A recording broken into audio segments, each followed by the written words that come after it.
that it's cold, like the feet are wet, but they're not. No, it's just because They're actually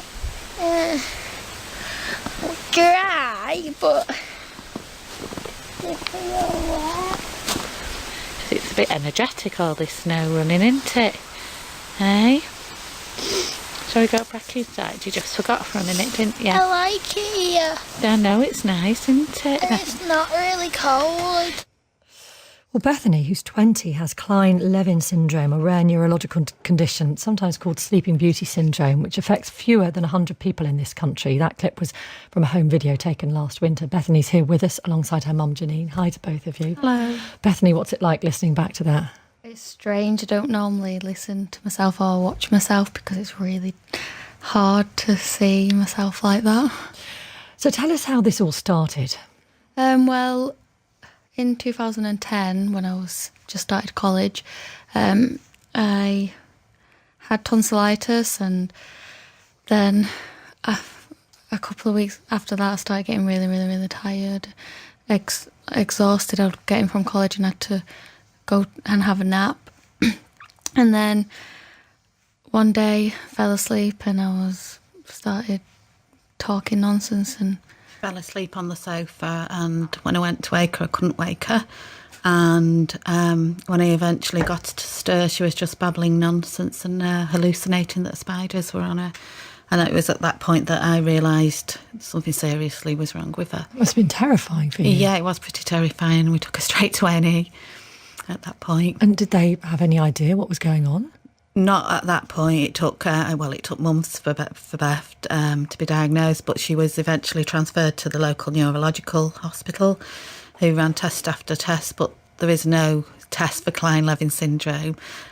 So they were pretty baffled at the time.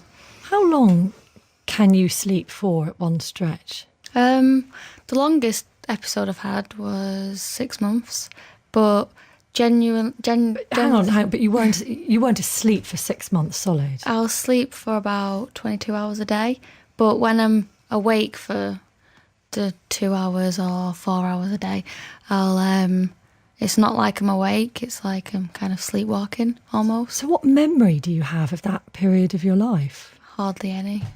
It's almost like 6 months just disappeared. Yeah. From the 6 month, it kind of feels like 2 weeks. So half of my life just disappeared. It's extraordinary, isn't it? And if for example, you just tried to wake her and just shake her and shout in her ear, crash cymbals, whatever it might be, what would happen? I wouldn't. I either wouldn't be able to wake her, or she'd become really agitated and quite angry. She doesn't use a lot of profanities, Beth, normally, but she does when she's in episode, especially if you try and wake her. And can you detect when one of these episodes is coming on? Normally I can. Like a couple of days beforehand, I'll start getting really, really, really tired and agitated and emotional and really hungry. And then I'll slowly get worse until I can't cope anymore. One of the main symptoms is called derealisation, when you can't tell what's real and what's not. So she'll often ask, am I dreaming, mummy, or am I dead, mummy? Almost like being in a kind of permanent dreamlike state, isn't it? Yeah, that's right. But she often feels that coming just before an episode as well. What about things like eating then and going to the loo if you're... Well, one of the symptoms is compulsive eating. So when I'm awake, I eat everything and really unhealthy things. She normally has a very healthy diet. Yeah. But when she's in episode, it's one thing after another, like usually takeaways or rubbish, basically. And where do you sleep? Do you go to your bed, or do you just kind of collapse on the sofa wherever you are? I'll spend most of my time in my bed or on the sofa with my duvets and everything. So when they identified the condition, did they then say that there was any kind of treatment for it, or what happened next? Well, because they don't know really why it happens, there's no treatment for it. They try different types of medication for what are made for different illnesses, but there's nothing for actual Kleine Levin syndrome. But in most cases, it does go after about 10 to 15 years. So you just grow out of it? Yeah. And that's a long time to wait, Bethany, isn't Yeah. it? And Janine, your life effectively on hold until this passes. How's it been for you? My heart really, my heart is really with Beth. Yes, it does affect me. It is a very difficult illness to manage. I'd become housebound with her. You don't work anymore, do you? I know I had to give my job up basically to care for her.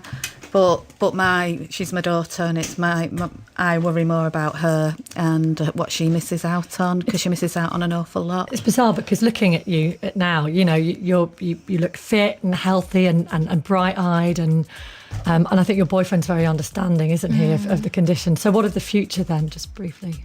Well, I'm hoping to go to uni when I'm better, and hopefully just carry on and do everything when I'm well. Yeah. Well, listen, best of luck. Let us know how you get on, won't you? Thank you very much, Bethany and Janine. And you can see more of that on Inside Out Northwest at 7:30, BBC One tonight, or on iPlayer at a later stage. Thanks. Coming up.